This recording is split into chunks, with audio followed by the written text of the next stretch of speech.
कहाणी दिव्याच्या औसेची. ऐका दीपकांनो तुमची कहाणी. आटपाट नगर होतं. तिथे एक राजा होता. त्याला एक सून होती. तिने एके दिवशी घरातला पदार्थ स्वतः खाल्ला आणि उंदरांवर आळ घातला. आपल्यावरचा प्रमाद टाळला. इकडे उंदरांनी विचार केला, आपल्यावर उगाच आळ आला आहे, तेव्हा आपण तिचा सूड घ्यावा, असा सर्वांनी विचार केला.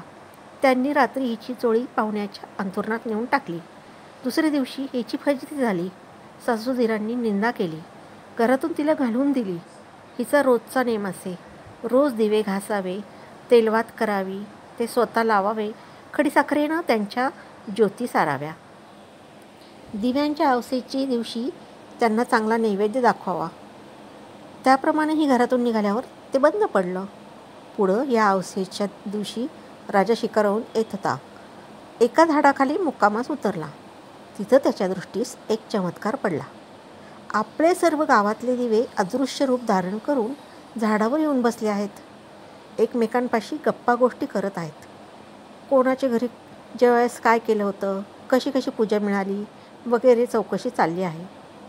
सर्वत्रांनी आपापल्या घरी घडलेली सर्व हकीकत सांगितली.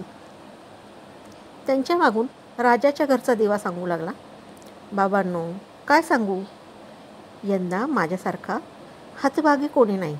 मी दरवर्षी सर्व दिव्यात मुख्य असायचा. माझा थाटमाट जास्ती व्हायचा. त्याला यंदा अशा विपत्तीत दिवस काढावे लागत आहेत. इतकं म्हटल्यावर त्याला सर्व दीपकांनी विचारलं, असं होण्याचं कारण काय? मग तो सांगू लागला, बाबांनो काय सांगू, मी या गावच्या राजाच्या घरचा दिवा. त्याची एक सून होती. तिने एके दिवशी घरातला पदार्थ स्वतः खाल्ला आणि उंदरांवर आळ घातला. आपल्यावरचा प्रमाद टाळला. इकडे उंदराने विचार केला, हा आपल्यावर उगाच आळ घातला आहे, तेव्हा आपण तिचा सूड घ्यावा, असा सर्वांनी विचार केला.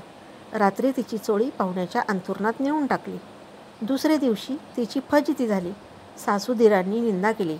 घरातून तिला घालून दिली. म्हणून मला हे दिवस आले. ती दरवर्षी माझी मनोभावी पूजा करीत असे. जिथं असेल तिथं खुशाल असो, असं म्हणून तिला आशीर्वाद दिला. घडलेला प्रकार राजानं श्रवण केला. आपल्या सुनेचा अपराध नाही अशी त्याची खात्री झाली. घरी आला. कोणी प्रत्यक्ष पाहिले आहे काय म्हणून चौकशी केली. तिला मेणा पाठवून घरी आणली. झाल्या गोष्टीची क्षमा मागितली. साऱ्या घरात मुक्तारी दिली. ती सुखानं रामराज्य करू लागली. तर जसा तिला दीपक पावला आणि तिच्यावरचा आळ टळला, तसा तुमचा आमचा टळो ही 60 उत्तराची कहाणी 5 उत्तरी सुफळ संपूर्ण.